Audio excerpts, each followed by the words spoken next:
Hello friends, welcome to inspire study. Friends, आज के इस क्लास में हम लोग रेलवे एएलपी टेक्नीशियन के लिए साइंस को कवर करेंगे। देखिए, साइंस का आज के इस क्लास में हम लोग 18 नंबर क्लास को कवर करेंगे। इसके पहले ऑलरेडी क्लास नंबर आपको 17 तक आपको नोट्स अपलोड किया जा चुका है।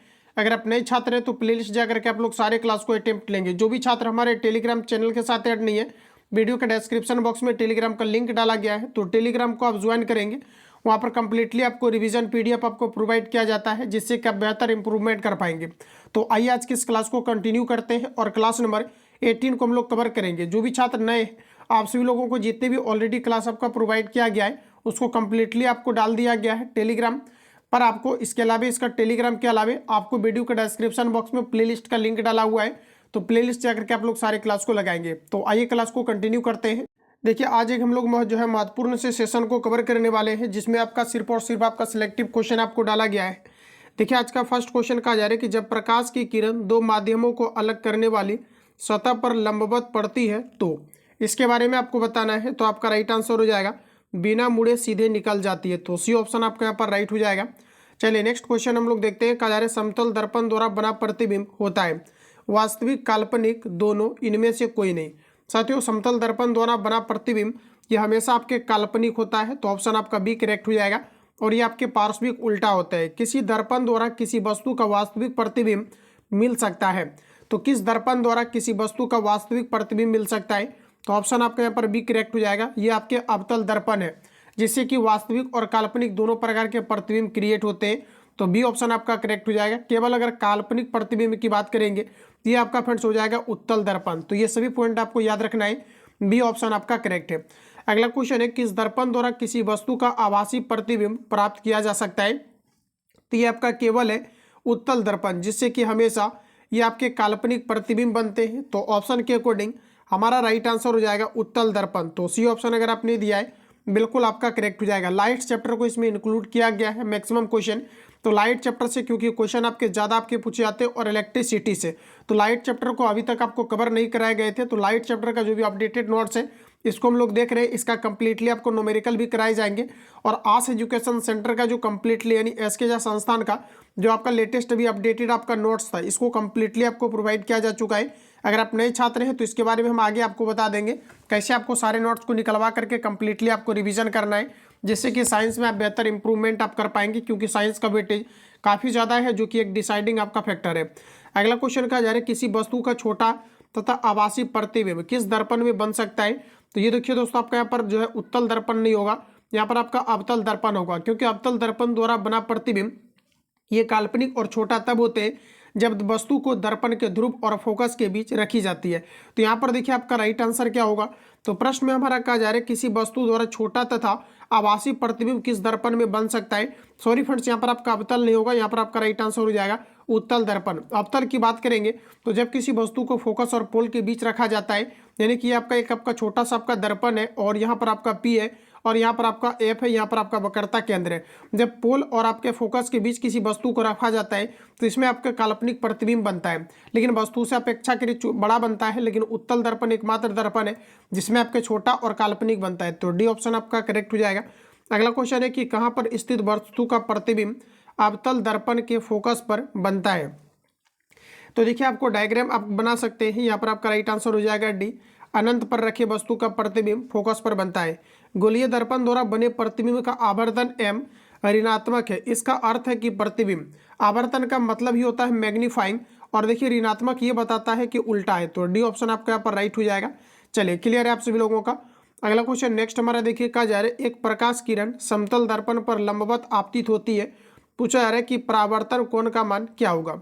देखिए साथियों, लंबवत आपतित होता है तो परावर्तन कोण का मान क्या होगा, तो परावर्तन नहीं होगा, ये आपका रिफ्लेक्ट होकर के उसी मार्ग में लौट जाएगी, क्योंकि ये आपका सीधे आपतित हो रहा है। अगर ये तिरछा आ रहा होता है तो ये आपका रिफ्लेक्ट होकर के इस ओर आपका रिफ्लेक्ट करता है, जिसके कारण से यहाँ पर आपका एंगल का क्रिएशन होता है। तो यहाँ पर आपका देखिए 0 डिग्री, यानी कि ऑप्शन आपका यहाँ पर एक करेक्ट हो जाएगा। तो इन चीज़ों को यहाँ पर आप ध्यान रखेंगे। चलिए अगला क्वेश्चन नेक्स्ट का जा रहा है समतल दर्पण के फोकस दूरी का मान होता है। समतल दर्पण के फोकस दूरी का मान होता है, तो दोस्तों आपका करेक्ट आंसर हो जाएगा अनंत होता है। बी ऑप्शन आपका करेक्ट हो जाएगा। किसी शब्दकोश के छोटे छोटे अक्षरों को पढ़ने के लिए कौन उपयुक्त है, तो आपका देखिए राइट आंसर हो जाएगा 50 सेंटीमीटर फोकस दूरी का अवतल लेंस। तो बी ऑप्शन आपका करेक्ट हो जाएगा। किसी छोटे छोटे दर्पण को पढ़ने के लिए कौन सा आपका लेंस जो उपयुक्त होता है, तो 50 सेंटीमीटर फोकस दूरी वाले अवतल लेंस। तो बी ऑप्शन आपका करेक्ट है। इसी में आपका प्रीवियस ईयर भी आपको दिया गया है, तो ध्यानपूर्वक आपको लगाने हैं। चलिए अगला क्वेश्चन नेक्स्ट हमारा कहा जा रहा है, किस लेंस में केवल काल्पनिक प्रतिबिंब बनते हैं। काल्पनिक प्रतिबिंब की अगर फ्रेंड्स बात करेंगे तो आपका राइट आंसर हो जाएगा अवतल लेंस। जबकि दर्पण की अगर बात करेंगे तो ये आपका हो जाएगा उत्तल आपका दर्पण। ध्यान रखेंगे, उत्तल दर्पण में केवल काल्पनिक प्रतिबिंब बनता है, जबकि लेंस की बात करेंगे तो ये हो जाएगा आपका अवतल लेंस। तो फर्स्ट ऑप्शन आपका करेक्ट है। नेक्स्ट क्वेश्चन है, निम्नलिखित में से किसका उपयोग लेंस बनाने में नहीं किया जाता है। एएलपी टेक्नीशियन का ये पूछा हुआ क्वेश्चन है, ध्यान रखेंगे। देखिए मिट्टी का प्रयोग नहीं किया जाता है, तो सी ऑप्शन आपका करेक्ट है। और यह एनसीईआरटी का आपका है। निम्न में से किसके द्वारा वास्तविक प्रतिबिंब प्राप्त किया जा सकता है। वास्तविक प्रतिबिंब प्राप्त किया जा सकता है, तो आपका राइट आंसर हो जाएगा उत्तल लेंस। किस माध्यम के अपवर्तनांक का मान क्या होता है। साथ ही याद रखेंगे म्यू इक्वल टू आपका साइन आई अपॉन आपका साइन आर होता है। तो देखिए आपका sine i upon sine r, तो यहाँ पर आपका देखिए फर्स्ट ऑप्शन आपका करेक्ट हो जाएगा। चलिए नेक्स्ट क्वेश्चन देखते हैं, सरल सूक्ष्मदर्शी में किसका उपयोग किया जाता है। ये भी आपका पूछा हुआ क्वेश्चन है, इंपोर्टेंट रहेगा एग्जाम के लिए।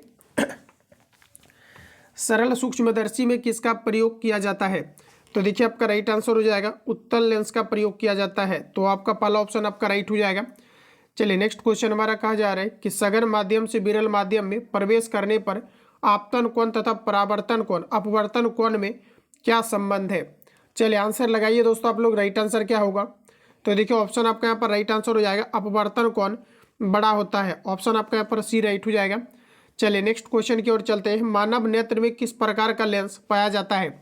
आरआरसी ग्रुप डी 2022 का लेटेस्ट क्वेश्चन है, आंसर लगाइए। मानव नेत्र में किस प्रकार का लेंस पाया जाता है, तो देखिए आपका करेक्ट आंसर हो जाएगा उत्तल लेंस। तो बी ऑप्शन आपका यहाँ पर राइट हो जाएगा। चलिए अगला क्वेश्चन फ्रेंड्स कुछ इस प्रकार से हमारा दिया गया है। अब पूछा है कि आंख अपने लेंस की फोकस दूरी को बदलकर दूर या निकट की वस्तु को साफ साफ देख सकता है। आंख के इस गुण को कहते हैं, तो आंख के इस गुण को कहा जाता है समंजन क्षमता। तो बी ऑप्शन आपका करेक्ट है। आंख के लेंस की फोकस दूरी किसके द्वारा परिवर्तित होता है। आंख के लेंस की फोकस दूरी ये आपका सिलियरी पेशिया के द्वारा परिवर्तित होता है। तो सी ऑप्शन आपका बिल्कुल करेक्ट हो जाएगा। चलिए अगला क्वेश्चन का जा रहा है, नेत्र लेंस की फोकस दूरी कम हो जाने पर कौन सा रोग होता है। चलिए सभी क्वेश्चन में आपको अटेम्प्ट लेते हुए चलना है फटाफट। देखिए कहा जा रहा है कि नेत्र लेंस की फोकस दूरी कम हो जाने पर किस प्रकार की बीमारी होता है। तो दोस्तों आपका करेक्ट आंसर हो जाएगा जरा दूरदर्शिता। अगला क्वेश्चन है, किस दृष्टि में किसी वस्तु का प्रतिबिंब रेटिना के पीछे बनता है। तो आपका राइट आंसर हो जाएगा दूर दृष्टि दोष में। बी ऑप्शन आपका करेक्ट है। नेत्र गोलक की जब जो है मोटाई घट जाती है, तो वैसे केस में दूर दृष्टि दोष होता है। जबकि नेत्र गोलक की मोटाई ये आपके बढ़ जाता है, तो फ्रेंड्स आपका निकट दृष्टि दोष होता है, जिसमें कि वस्तु का प्रतिबिंब मानव नेत्र के पहले यानी रेटिना के पहले बनने लगता है। तो बी ऑप्शन आपका करेक्ट हो जाएगा। ये सभी पॉइंट आपको यहाँ से याद रखने हैं। अगला क्वेश्चन है, स्पेक्ट्रम प्राप्त करने के लिए किसका उपयोग किया जाता है। बताइए आप सभी लोग राइट आंसर क्या है। स्पेक्ट्रम प्राप्त करने के लिए प्रिज्म का प्रयोग किया जाता है। ऑप्शन आपका ए करेक्ट है। एक प्रिज्म कितने सतह से घिरा होता है। देखिए किसी किसी जो है सेट में आप देखेंगे तो क्वेश्चन का वेरिएशन है। किसी किसी सेट में क्वेश्चन आपके हुबहू एग्जाम पैटर्न पर आधारित है, तो आपको लगभग आपको सभी सेट को कवर करना है और सभी नोट्स को आपको कवर करना है, तभी आप ओवर कॉन्फिडेंस में आ पाएंगे और फाइनली आपके ज़्यादा से ज़्यादा क्वेश्चंस पर आपकी कमांडिंग आएगी। क्योंकि ज़्यादा से ज़्यादा क्वेश्चन को आप कवर करेंगे तो, और कम समय में ज़्यादा से ज़्यादा क्वेश्चन को कवर किया जा रहा है। लगभग आपके डेली आपको लगभग 200 क्वेश्चन आपको प्रोवाइड किया जा रहा है। अगर आप कंप्लीटली रिवीजन करते हैं चीज़ों को तो आप बेहतर इंप्रूवमेंट करेंगे, क्योंकि सभी क्वेश्चन आपके सिलेक्टिव है। अगला क्वेश्चन कहा जा रहा है साथियों कि एक प्रिज्म कितने सतह से घिरा होता है। प्रिज्म की फ्रेंड्स बात करी जाए तो ऑप्शन आपका बी करेक्ट हो जाएगा, 5 सतह से घिरा होता है। अगला क्वेश्चन है कि निम्नलिखित में से किसका उपयोग लेंस बनाने के लिए नहीं किया जाता है। तो पानी का किया जाता है, कांच का किया जाता है, इसके अलावा दिया गया है पारा और हवा। अब देखिए कन्फ्यूजन आपको होगा, पारा का भी किया जाता है, हवा का प्रयोग नहीं किया जाता है। तो पहला ऑप्शन दोस्तों आपका राइट है। अगला क्वेश्चन है, लेंस के कितने मुख्य फोकस होते हैं। 2 होता है, पहला आपका F1 होता है और दूसरा आपका F2 होता है। तो इस प्रकार से बी ऑप्शन आपका करेक्ट है। अगला क्वेश्चन है, आँख के रेटिना कैमरे के किस भाग जैसा काम करता है। तो दोस्तों आपका राइट आंसर हो जाएगा फिल्म के जैसा। डी ऑप्शन आपका यहाँ पर राइट हो जाएगा। अगला क्वेश्चन नेक्स्ट का जा रहा है कि कैमरे का जो काम डायफ्राम करता है वही काम डैश करता है। चलिए आंसर लगाइए। तो आपका राइट आंसर हो जाएगा ये आपका पुतली करता है। नेत्र लेंस की फोकस दूरी अधिक हो जाने से कौन सा दृष्टि दोष होता है? तो देखिए फ्रेंड्स आपका राइट आंसर हो जाएगा दूर दृष्टि दोष होता है। बी ऑप्शन आपका करेक्ट है। नेत्र लेंस की फोकस दूरी अधिक हो जाने पर कौन सा दृष्टि दोष होता है? दूर दृष्टि दोष होता है। तो बी ऑप्शन आपका राइट हो जाएगा। अगला क्वेश्चन है किसी लेंस की फोकस दूरी निर्भर करता है। किसी लेंस की फोकस दूरी निर्भर करता है लेंस की वक्रता त्रिज्या पर, लेंस पदार्थ के अपवर्तनांक पर, प्रकाश के रंग पर। तो इनमें से आपका सभी करेक्ट हो जाएगा। हमें घास का रंग हरा दिखाई देता है क्योंकि हरा प्रकाश रिफ्लेक्ट होता है, बाकी सभी प्रकाश को एब्जॉर्ब कर लेता है। तो प्रश्न के अकॉर्डिंग हमारा होगा ये हरे रंग के प्रकाश को वापस हमारी आंखों पर परावर्तित करता है। तो पहला ऑप्शन आपका यहाँ पर राइट हो जाएगा। चलिए आगे बढ़ते हैं। इसके पहले एक छोटा सा इन्फॉर्मेशन कि जो भी कैंडिडेट अभी तक एएलपी टेक्नीशियन के लिए हमारे ग्रुप के साथ ऐड नहीं है, एएलपी टेक्नीशियन का कंप्लीटली आपको बैच प्रोवाइड किया गया है, जिसमें कि आपको डेली आपको फुल आपको कंप्लीटली आपको टेस्ट मारना है। ऑफलाइन ऑनलाइन जितने भी पटना के कार्यरत संस्थान है सभी का आपको दिया जा रहा है। खास करके आस एजुकेशन सेंटर का कंप्लीटली A to Z आपको मटेरियल्स प्रोवाइड किया जा रहा है। प्लस NIT पटना घाट गंगा पे जितना भी आपका मटेरियल्स का आपका जो है आपका टेस्ट चलता है ये A to Z आपका ऑफलाइन ऑनलाइन का प्रोवाइड किया जा रहा है। इसके अलावा पटना में कार्यरत सभी संस्थान का A to Z class note, selective question, subject wise offline online का कंप्लीटली आपको टेस्ट दिया जा रहा है। इसके अलावा जितने भी आपका न्यू एडिशन अभी आपका लेटेस्ट आपका बुक आपका प्रोवाइड किया गया है, ये सारा कुछ आपको यहाँ पर दिया जा रहा है। अपकमिंग जो भी आपका बुक और नोट्स है ये कंप्लीटली आपका चलते रहेगा। इसी में फिर आपका NTPC और प्लस आपके जो है RRC आपका ग्रुप डी का भी आपको इसमें आपको मटेरियल्स प्रोवाइड किया जाएगा और कंप्लीटली इसी बैच में आपका चलेगा। तो जो भी छात्र ऐड होना चाहते हैं जिसका फी आपको 99 आपको पेमेंट करके ऐड होना है, इस नंबर पर कॉल या SMS करके आप सभी लोग इंक्वायरी ले सकते हैं। सारा कुछ आपको बता दिया जाएगा, जिसमें कि रिवीजन के लिए कंप्लीटली जो भी आपका PDF जाएगा आंसर आपको टिक करके दिया जाता है ताकि आप प्रॉपर तरीक़ा से इसको रिवीजन भी कर पाए। तो जो भी छात्र इसके लिए ज्वाइन करना चाहते हैं बेहतर इंप्रूवमेंट के लिए 7050513705 पे कॉल या SMS करके आप इंक्वायरी ले सकते हैं या व्हाट्सएप पर मैसेज करेंगे, सारा कुछ आपको बता दिया जाएगा। चलिए अगला क्वेश्चन देखते हैं फ्रेंड्स। अगला क्वेश्चन हमारा कुछ इस प्रकार से क्वेश्चन में हमारा कहा जा रहा है कि दो प्राथमिक रंग लाल और नीले के मिश्रण से कौन सा सेकेंडरी रंग प्राप्त किया जाता है? तो देखिए प्राइमरी कलर जो आपका है लाल नीला और आपका जो है आपको दिया गया है दो प्राथमिक कलर लाल और नीले को आपस में मिला करके किस प्रकार के कलर का प्रिपेयर होता है? तो इसे आपका मेजेंडा बनता है। सी ऑप्शन आपका करेक्ट है। कौन सा यंत्र समुद्र के स्तर से ऊपर की वस्तुओं को देखने के लिए पनडुब्बी द्वारा प्रयोग किया जाता है? तो ऑप्शन आपका सी करेक्ट हो जाएगा। पेरिस्कोप का प्रयोग किया जाता है। अगला क्वेश्चन है कि पूछा है कि किस साल में ओले रोमर ने इतिहास में पहली बार प्रकाश को मापा था? तो देखिए फ्रेंड्स आपको याद रखना है कि प्रकाश को पहली बार रोमर ने मापा था और किस वर्ष मापा था? तो आपका राइट आंसर हो जाएगा 1676 में। तो बी ऑप्शन आपका राइट है। अगला क्वेश्चन है कि निम्नलिखित में से कौन सा एक सही है? सही की बात करेंगे तो आपका राइट आंसर हो जाएगा अवतल दर्पण परावर्तक के रूप में इस्तेमाल किया जाता है। तो ये आपका बिल्कुल राइट दिया गया है। यहाँ पर थोड़ा सा आप लोग सुधार लीजिएगा। उत्तल दर्पण परावर्तन के रूप में इस्तेमाल किया जाता है, ये दोनों फ्रेंड्स आपका राइट दिया गया। तो यहाँ पर देखिए बी एंड आपका सी दोस्तों ऑप्शन आपका करेक्ट होगा। ठीक है, चलिए अगला क्वेश्चन नेक्स्ट हमारा दिया गया है कि अर्ध आवर्धक लेंस वास्तव में क्या होता है? आवर्धक लेंस वास्तव में क्या होता है? तो आपका सही आंसर हो जाएगा उत्तल लेंस। पानी से भरे कप की तली में एक पत्थर रखा जाता है, पत्थर की आभासी गहराई क्या है? तो आपका राइट आंसर हो जाएगा इसकी वास्तविक गहराई से कम। तो बी ऑप्शन आपका करेक्ट हो जाएगा। अगला क्वेश्चन नेक्स्ट का यार एक अंतरिक्ष यात्री को अंतरिक्ष में आकाश कैसा दिखाई देगा? ये भरपूर क्वेश्चन आपका रिपीट किया गया है।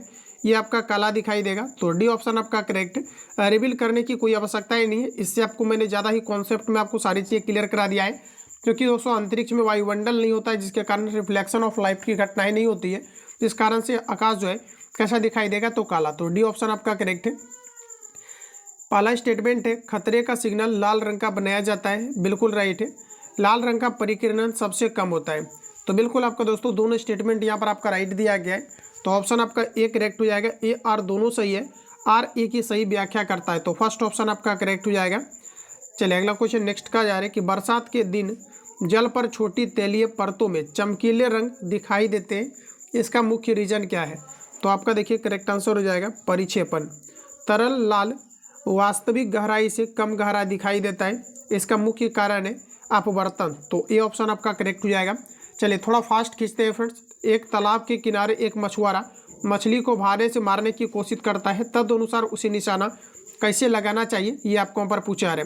चलिए फ्रेंड्स आंसर इसका लगाइए आप लोग। राइट आंसर आपका क्या है? तो देखिए हमारा करेक्ट आंसर हो जाएगा जहाँ मछली दिखाई दे उसके ठीक नीचे, क्योंकि दोस्तों अपवर्तन के कारण से ये अपने वास्तविक स्थान से थोड़ा ऊपर की ओर दिखाई देते हैं।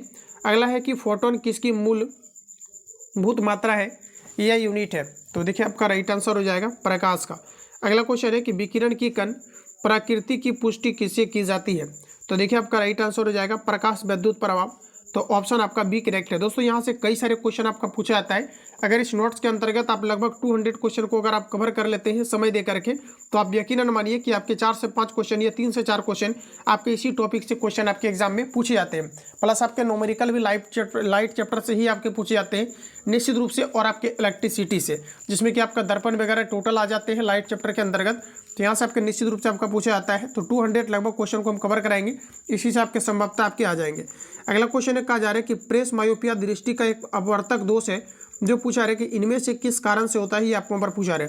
प्रेस मायोपिया की अगर फ्रेंड बात करेंगे तो ऑप्शन आपका हो जाएगा कि दोनों सिलेरी मांसपेशियों के धीरे धीरे कमजोर हो जाने और आइलेंस के कम यानी कि आइलेंस के कम होते हुए लचीलेपन के कारण से। तो ऑप्शन अगर आपने यहाँ पर सी दिया है तो बिल्कुल आपका करेक्ट है। अगला क्वेश्चन है, सोडियम वाष्प लैंप प्रायः सड़क प्रकाश के लिए प्रयुक्त होते हैं। सोडियम वाष्प लैंप प्रायः प्रकाश के लिए प्रयुक्त होते हैं। तो बी ऑप्शन आपका करेक्ट है। इसका प्रकाश एक वर्णी और पानी की बूंदों से गुजरने पर विभक्त नहीं होती है।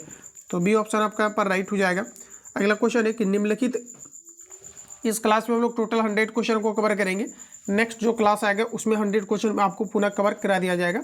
अगला क्वेश्चन है कि निम्नलिखित तिथियों में से किसमें दोपहर को अपनी छाया सबसे छोटी होती है? तो फ्रेंड्स आपका राइट आंसर हो जाएगा 21 जून को। आइंस्टीन के E = mc² समीकरण में C का द्योतक क्या है? तो हमारा करेक्ट आंसर हो जाएगा प्रकाश का वेग। प्रकाश का वेग 3 × 10⁸ मीटर पर सेकेंड होता है। प्रकाश एक प्रकार का अनुप्रस्थ तरंग है और प्रकाश की किरण पृथ्वी तक 8.3 मिनट में आपके पहुंचते हैं। प्रकाश विकिरण के माध्यम से पृथ्वी तक पहुंचते हैं। अगला क्वेश्चन है कि निम्नलिखित प्राकृतिक तथ्यों पर विचार करें। साथियों आपको पहला कहा जा रहा है कि स्थलीय तापन, प्रकाश परावर्तन, प्रकाश अपवर्तन, प्रकाश विवर्तन। पूछा रहे कि इनमें से किस तथ्य के कारण मृग मरीचिका बनती है? देखिए गर्मी के दिनों पर अगर आप सड़क पर सफर करते हैं तो आपको कुछ दूरी पर पानी जैसा आपको दिखता है, तो इसका मुख्य कारण है मृग मरीचिका, और ये टोटल इंटरनल रिफ्लेक्शन के कारण होता है। स्थलीय तापमान, और यहाँ पर आपका देखिए हो जाएगा प्रकाश परावर्तन। तो ये सभी आपका देखिए नहीं होगा, तो केवल यहाँ पर आपका फर्स्ट ऑप्शन आपका करेक्ट हो जाएगा। पहला और दूसरा यहाँ पर आपको करेक्ट दिया गया है। चलिए अगला क्वेश्चन देखते हैं। कहा जा रहा है किसी तारे के रंग से पता चलता है किसी तारे के रंग से पता चलता है उसका तापमान। तारा का रंग जो होता है प्रकाश के टेम्परेचर पर डिपेंड करता है। प्रकाश की गति किसके बीच से जाने पर न्यूनतम होता है? प्रकाश की गति किसके बीच से जाने पर न्यूनतम होता है? तो आपका फर्स्ट ऑप्शन करेक्ट हो जाएगा कांच। परावर्तित प्रकाश में ऊर्जा होती है। आंसर लगाइए दोस्तों आप लोग। राइट आंसर क्या है? तो आपतन कोण पर निर्भर नहीं करती है। तो आपका पहला ऑप्शन राइट हो जाएगा। चलिए नेक्स्ट क्वेश्चन की ओर चलेंगे। कहा जा रहा है यदि साबुन के दो भिन्न भिन्न व्यास के बुलबुलों को एक नली द्वारा दूसरे नली के संपर्क में लाया जाता है तो क्या घटित होगा? ये आपको पर पूछा रहा है। आइए हम लोग देखते हैं। तो आपका देखिए राइट आंसर हो जाएगा कि छोटा बुलबुला और जो है और छोटा हुआ बड़ा बुलबुला और बड़ा हो जाएगा। तो आपका यहाँ पर देखिए राइट आंसर ये हो जाएगा, छोटा बुलबुला और छोटा हुआ बड़ा बुलबुला और बड़ा हो जाएगा। तो आपका राइट आंसर भी हो जाएगा। चलिए अगला क्वेश्चन कहा जा रहा है कि हमें वास्तविक सूर्योदय से कुछ मिनट पूर्व ही दिखाई देने लगता है, इसका कारण है प्रकाश का अपवर्तन। तो यहाँ पर देखिए आपका दोस्तों राइट आंसर हो जाएगा प्रकाश का अपवर्तन। प्रकाश में 7 रंग होते हैं, रंगों को अलग अलग करने का तरीका क्या है? तो इसका मुख्य रीजन है आपका प्रिज्म। तो यहाँ पर आपको आंसर लगाना है। तो आपका पहला ऑप्शन करेक्ट हो जाएगा, एक प्रिज्म से रंगों को अलग अलग किया जा सकता है। तो आपका पहला ऑप्शन बिल्कुल राइट हो जाएगा। चलिए नेक्स्ट क्वेश्चन का जा रहा है कि श्वेत प्रकाश को नली में कैसे पैदा करते हैं? श्वेत प्रकाश को नली में कैसे पैदा करते हैं? तो तांबे के तार को गर्म करके। तो फर्स्ट ऑप्शन आपका राइट हो जाएगा। सॉरी देखिए पूछा जा रहा है कि श्वेत प्रकाश को नली में कैसे पैदा करते हैं? तो यहाँ पर देखिए आपका राइट आंसर हो जाएगा तंतु को गर्म करके। बी ऑप्शन आपका यहाँ पर राइट होगा। अगला क्वेश्चन कहा जा रहा है कि जब सूर्य क्षैतिज के निकट होता है, अर्थात सुबह और शाम को, तब वह पूछा आ रहा है कि ललित युक्त दिखाई देता है, इसका मुख्य कारण क्या है। तो दोस्तों हमारा करेक्ट आंसर हो जाएगा लाल प्रकाश का वायुमंडल द्वारा न्यूनतम परिकिरणन होता है। तो पहला ऑप्शन आपका बिल्कुल राइट हो जाएगा। चलिए अगला क्वेश्चन की बात करेंगे। कहा जा रहा है कि संचार में प्रयुक्त फाइबर ऑप्टिक्स केवल किस सिद्धांत पर कार्य करता है। ऑप्टिकल फाइबर की दोस्तों बात करेंगे तो ये पूर्ण आंतरिक परावर्तन के सिद्धांत पर। तो डी ऑप्शन आपका करेक्ट है। इस सभी क्वेश्चन को आपको एक रिवीजन के तौर पर लेना है, क्योंकि ऑलरेडी मैंने आस एजुकेशन सेंटर में ही कंप्लीटली आपको चीज़ों को कवर करा दिया है। अगला है कि सूर्य छिपने से पहले दीर्घवृत्तीय प्रतीत होता है, क्योंकि इसका सिंपल सा आपका राइट आंसर हो जाएगा प्रकाश के अपवर्तन के प्रभाव के कारण से। तो सी ऑप्शन आपका यहाँ पर राइट है। अगला क्वेश्चन कहा जा रहा है कि तंतु प्रकाशिक संचार में किस रूप में प्रभावित होता है। तंतु प्रकाशिक संचार में संकेत के किस रूप में प्रभावित की जाती है। तो आपका राइट आंसर हो जाएगा प्रकाश तरंग। तारे टिमटिमाते हैं वायुमंडलीय अपवर्तन के कारण। तो आपका फर्स्ट ऑप्शन आपका राइट हो जाएगा। अगला क्वेश्चन कहा जा रहा है कि निम्नलिखित प्रकाश के कांचों में से कौन सा एक परावैंगनिक किरणों का विच्छेदन कर सकता है। परावैंगनिक किरणों का विच्छेदन कर सकता है क्रूक्ष कांच। तो डी ऑप्शन आपका राइट हो जाएगा। ध्यान रखेंगे कौन कर सकता है, तो आपका क्रूक्ष कांच कर सकता है। तो डी ऑप्शन आपका करेक्ट है। अगला क्वेश्चन है कि प्रकाश के निम्नलिखित प्रकारों में से किनका पौधे का तीव्र अवशोषण होता है। तो दोस्तों आपका राइट आंसर हो जाएगा रेड प्रकाश का, यानी लाल कलर का। ऑप्शन के अकॉर्डिंग लगाइए, बेटर रहेगा। अब लगाइए आप सभी लोग, राइट आंसर आपका क्या होगा। तो देखिए आपका नीला और आपका लाल, ये दोनों फ्रेंड्स आपका राइट हो जाएगा। निम्नलिखित परिघटनाओं पर विचार करें। आइए हम लोग देखते हैं। आपको पूछा है कि निम्न में से कौन सा दृष्टिभ्रम है, यानी एक आपकी काल्पनिक चीज़ें। तो पहला हमारा कहा जा रहा है कि गोधूली में सूर्य का अमाप, ये काल्पनिक हो जाएगा। नेक्स्ट दिया गया उष्मा काल में सूर्य का रंग, काल्पनिक हो जाएगा। उष्मा काल में चंद्रमा का दिखना, ये आपका हो जाएगा। आकाश में तारों का टिमटिमाना, ये रियल है। आकाश में ध्रुव तारे का दिखना, ये सभी फ्रेंड्स आपका रियल है। तो आपका राइट आंसर आपका पहला करेक्ट हो जाएगा। अगला क्वेश्चन देखते हैं। कहा जा रहा है एक स्टेटमेंट दिया गया है ए और आर, आपको बताना है निम्न में से कौन सा करेक्ट दिया गया है। पहला स्टेटमेंट है हमारा प्रकाश के दृश्य वर्णक्रम में लाल प्रकाश हरे प्रकाश की अपेक्षा अधिक ऊर्जास्वी होता है, जो आपका बिल्कुल राइट है। आइए अगला देखते हैं। कहा जा रहा है कि लाल प्रकाश का तरंगदैर्घ्य हरे प्रकाश से अधिक होता है। तो फ्रेंड्स दोनों ऑप्शन आपका राइट होगा। आइए हम लोग देखते हैं। तो यहाँ पर देखिए आपका राइट आंसर जो होगा दिया गया है कि ए गलत है और आर सही है, ये नहीं होगा। दोनों स्टेटमेंट आपका करेक्ट दिया गया है। अगला कहा जा रहा है कि ए और आर दोनों सही है, आर ए की सही स्पष्टीकरण कर रहा है। तो बिल्कुल आपका देखिए आपका पहला ऑप्शन आपका यहाँ पर करेक्ट हो जाएगा। अगला क्वेश्चन देखते हैं कि निम्नलिखित में से किस में ऊर्जा होती है, उच्चतम ऊर्जा होती है। उच्चतम ऊर्जा जो आपका हो जाएगा ये आपका नीला प्रकाश, पूछा है कि निम्न में से किस में उच्चतम ऊर्जा होती है। आंसर लगाएंगे आप लोग, राइट आंसर क्या है। तो आपका देखिए करेक्ट आंसर हो जाएगा लाल प्रकाश। अगला क्वेश्चन है जब प्रकाश की किरणें वायु से कांच में होकर गुजरती है तब कौन से परितर्पी पूछा है कि प्रभावित होंगे। तो देखिए हमारा यहाँ पर एग्जैक्ट आंसर होगा केवल तरंगदैर्घ्य तथा आपका वेग। ऑप्शन आपका डी करेक्ट हो जाएगा।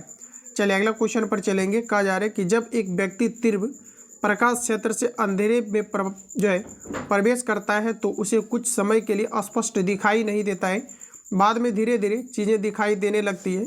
इसका प्रमुख कारण क्या है। तो देखिए आपका राइट आंसर हो जाएगा पुतली के आकार में परिवर्तन। तो आपका पहला ऑप्शन राइट हो जाएगा। अगला क्वेश्चन है कि उस दृष्टि दोष को क्या कहते हैं जिसमें किसी पदार्थ के एक तल में बिंदु केंद्र में दिखाई देते हैं जबकि दूसरे तल में बिंदु केंद्र से बाहर की ओर दिखाई देते हैं। तो फ्रेंड्स इसका राइट आंसर हो जाएगा अबिंदुकता। ऑलरेडी ये क्वेश्चन आपका रिपीट किया गया है एग्जाम में, तो आपका यहाँ पर राइट आंसर सी हो जाएगा। अगला क्वेश्चन है अवतल लेंस हमेशा किस प्रकार का प्रतिबिंब बनाते हैं। अवतल लेंस द्वारा बना प्रतिबिंब काल्पनिक और वास्तविक आपके दोनों होते हैं। तो आपका यहाँ पर सही आंसर हो जाएगा ऑप्शन आपका देखिए आप यहाँ पर आपको आंसर लगाना है। तो देखिए दोस्तों यहाँ पर आपका राइट आंसर आपका हो जाएगा कि लेंस की वक्रता के अनुरूप प्रकाश का प्रतिबिंब बनाता है। तो डी आपका करेक्ट हो जाएगा ऑप्शन के अकॉर्डिंग। तो फ्रेंड्स आपका डी बिल्कुल आपका राइट हो जाएगा। चलिए नेक्स्ट क्वेश्चन कहा जा रहा है कि दृष्टि पटल पर बना प्रतिबिंब होता है।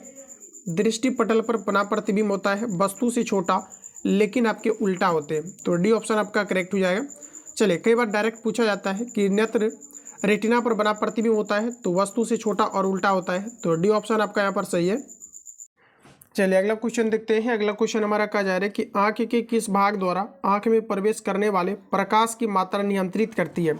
प्रकाश की मात्रा को नियंत्रित करने वाला क्या है? तो आपका सही आंसर हो जाएगा आइरिस। सी ऑप्शन आपका करेक्ट है। नेत्रदान में दाता की आंख के किस हिस्से को प्रतिरूपित किया जाता है? तो देखिए आपका राइट आंसर हो जाएगा कॉर्निया को। आपका पहला ऑप्शन करेक्ट है। नेत्रदान के रूप में किस भाग को दिया जाता है? तो ये आपका कॉर्निया यानी कि फर्स्ट ऑप्शन आपका करेक्ट है। अगला क्वेश्चन है फ्रेंड्स कि मनुष्य की आंख में प्रकाश तरंगे किस स्थान पर स्नायु उद्देश्यों में परिवर्तित होती है? चलिए आंसर लगाइए आप सभी लोग। राइट आंसर क्या है क्वेश्चन नंबर 73 का? तो देखिए ऑप्शन आपका सी करेक्ट हो जाएगा, रेटिना से। मानव के सामान्य स्वस्थ आंख के लिए स्पष्ट दृष्टि की न्यूनतम दूरी मापी जाती है। तो आपका राइट आंसर हो जाएगा ये आपके 25 सेंटीमीटर, यानी कि ऑप्शन आपका डी करेक्ट हो जाएगा। चलिए अगला क्वेश्चन की ओर चलेंगे। नेक्स्ट क्वेश्चन हमारा कहा जा रहा है यदि कोई व्यक्ति दूर की वस्तुओं को स्पष्ट नहीं देख पाता है तो उसकी दृष्टि में कौन सा दोष होगा? दूर की वस्तुओं को स्पष्ट नहीं देख पाता है, दैट मीन्स कि उसको निकट दृष्टि दोष हो गया है। तो यानी कि ऑप्शन आपका बी करेक्ट हो जाएगा, निकट दृष्टि दोष। अगला क्वेश्चन है कि दृष्टि दोष मायोपिया वाला व्यक्ति देख सकता है। मायोपिया कहने का मतलब है निकट दृष्टि दोष। तो फिर से आपका यहाँ पर राइट आंसर हो जाएगा कि नज़दीक की स्थित वस्तुओं को स्पष्ट रूप से आपका देख सकता है। तो पहला ऑप्शन आपका राइट हो जाएगा। चलिए नेक्स्ट क्वेश्चन की ओर चलेंगे। निकट दृष्टि दोष की रोग पूछा है कि मुक्ति होती है। निकट दृष्टि दोष वाले व्यक्ति को अवतल लेंस का प्रयोग किया जाता है, जबकि दूर दृष्टि दोष वाले व्यक्ति के लिए उत्तल लेंस का। तो बी आपका सही है, दूर दृष्टि दोष से पीड़ित व्यक्ति को दिया जाता है। तो दोस्तों आपका राइट आंसर हो जाएगा उत्तल लेंस का प्रयोग किया जाता है।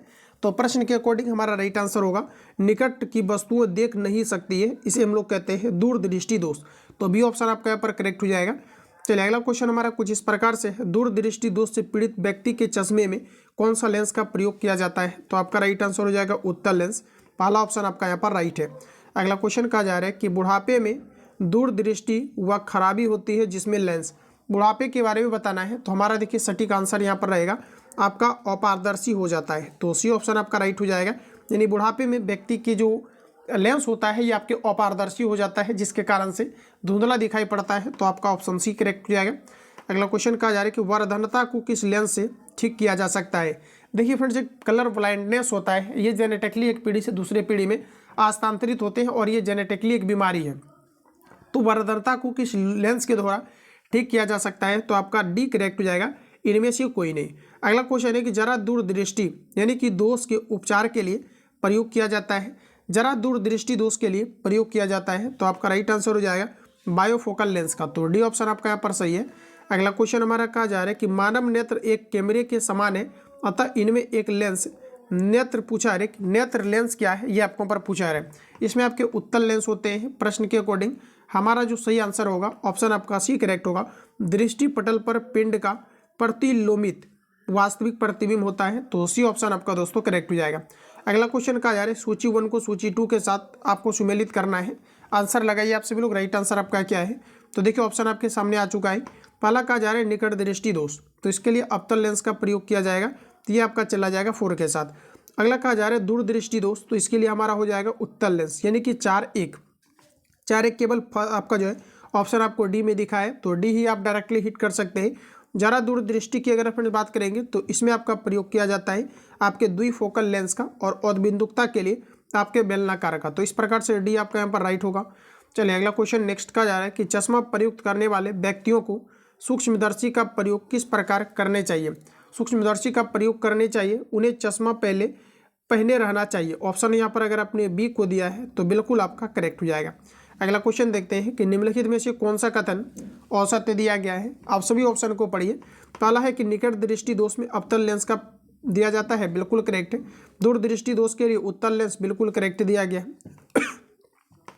जरा दूर दृष्टि में बायोफोकल लेंस का प्रयोग किया जाता है, करेक्ट है।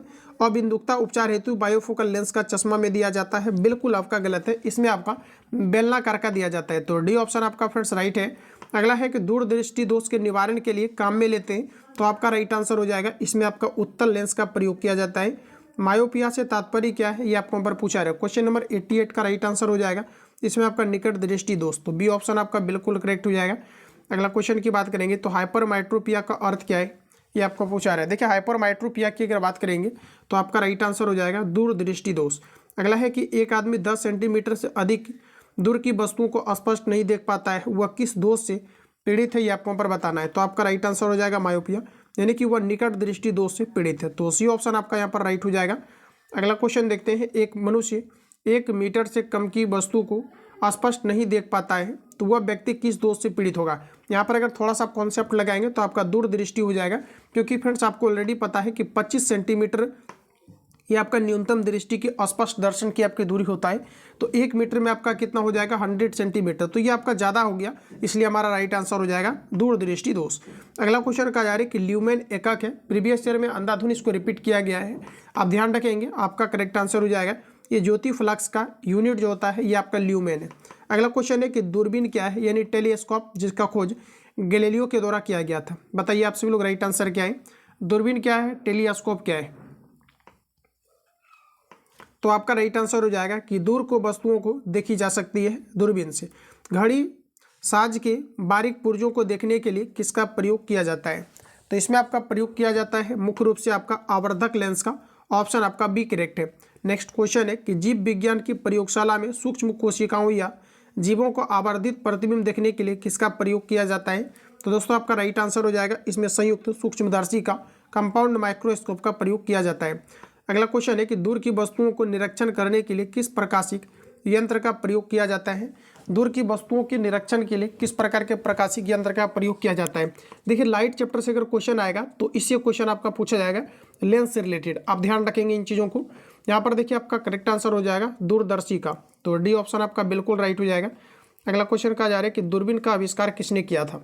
दूरबीन की फ्रेंड्स बात करेंगे तो ये आपका राइट आंसर हो जाएगा गैलीलियो।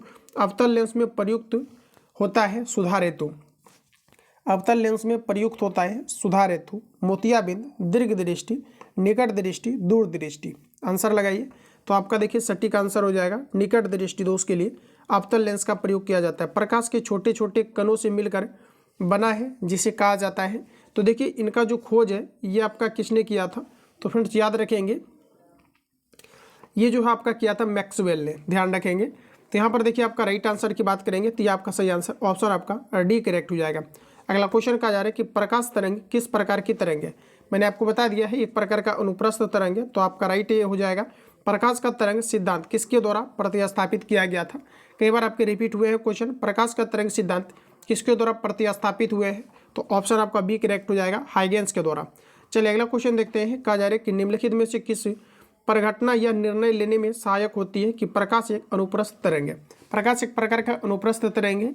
तो यहाँ पर देखिए आपका राइट आंसर हो जाएगा ध्रुवीकरण, क्योंकि प्रकाश को ध्रुवित किया जा सकता है। सपोज दैट कि एक प्रकार का मान लिया जाए कि आपके सर्च आपका लाइट है जो पहले आपका चलता था, और यहाँ पर इस प्रकार से एक अगर लेंस लगा रहता है तो प्रकाश क्या होता है कि एक बिंदु पर आप अभिसरित कर सकते हैं, तो इसी को हम लोग कहते हैं ध्रुवित करना। तो ऑप्शन आपका यहाँ पर दोस्तों सी आपका करेक्ट हो जाएगा। अगला है कि प्रकाश के विद्युत चुम्बकीय स्वरूप की खोज किसने किया था। बड़ा ही इंपॉर्टेंट क्वेश्चन है, आपका राइट आंसर हो जाएगा मैक्सवेल ने। किसने सर्वप्रथम यह दिखलाया कि प्रकाश तरंगों का विवर्तन होता है। तो ये दोस्तों आपका दिखलाया है गेरी माल्टी ने। तो ऑप्शन आपका ए करेक्ट है। अगला क्वेश्चन है पूछा है कुछ इस प्रकार से, प्रकाश विद्युत प्रवाह का प्रतिपादन किसने किया था। तो ये फ्रेंड्स आपका किया गया था आइंस्टीन ने, जिन्होंने कि E बराबर mc² का प्रतिपादन किया था। निम्नलिखित में से कौन सी घटना प्रकाश और ध्वनि दोनों में घटित नहीं होता है। तो आपका करेक्ट आंसर हो जाएगा ध्रुवन की घटनाएं केवल प्रकाश में होता है, और व्यतिकरण की घटना की बात करेंगे तो ये आपके ध्वनि में होता है। तो बी ऑप्शन आपका करेक्ट है। तो दोस्तों आज के इस क्लास को हम लोग यहीं पर एंड करते हैं। किसी अवरोधक पूछा है कि अवरोध की कोर से प्रकाश का पूछा है कि मुड़ना क्या कहलाता है। तो ये आपका रिफ्लेक्शन ऑफ लाइट यानी कि प्रकाश परावर्तन कहलाता है। इसका ऑप्शन कट गया है, तो इसको आप लोग यहाँ पर डायरेक्टली याद रखेंगे। तो आज के इस क्लास में हम लोगों ने टोटल 107 क्वेश्चन को कवर किया हुआ है। नेक्स्ट जो क्लास आएगा उसमें हम लोग 108 से कवर करेंगे, और कंप्लीटली आपका नेक्स्ट क्लास में आपको सारी चीज़ें कवर हो जाएगा। मिलते हैं हम लोग नेक्स्ट क्लास में। फिजिक्स का काफ़ी ज़्यादा वेटेज है एलपी टेक्नीशियन आपके दोनों में, क्योंकि एक डिसाइडिंग फैक्टर है, और रेलवे का ओवरऑल कोई भी आपके एग्जाम कंडक्ट होते हैं तो साइंस का वेटेज काफ़ी ज़्यादा होता है। तो साइंस को आपको प्रॉपर तरीका से डेफिनेटली आपको बेहतर तरीका से कवर करना है, और मैंने आपको जितनी भी आपको साइंस कराया है कंप्लीटली इसको रिवीजन करिए, निश्चित रूप से इंप्रूवमेंट आपका आ जाएगा। और जो भी छात्र पेड ग्रुप के अंतर्गत अभी तक नहीं आए, इस नंबर पर कॉल या SMS करके आप इंक्वायरी ले सकते हैं। सारा कुछ आपको बता दिया जाएगा, जिसमें कि आपका न्यूमेरिकल भी कंप्लीटली आपको शिफ्ट वाइज करके दिया गया है। जितनी भी ऑलरेडी आपका पूछा गया है उससे क्या होगा कि एक बार प्रैक्टिस कर लेंगे तो न्यूमेरिकल आपका वही बराबर आपका रिपीट किया जाता है, तो उससे आपका चीज़ें कवर हो जाएगा। बाकी मिलते हैं हम लोग नेक्स्ट क्लास में, तब तक के लिए जय हिंद, बेस्ट ऑफ लक।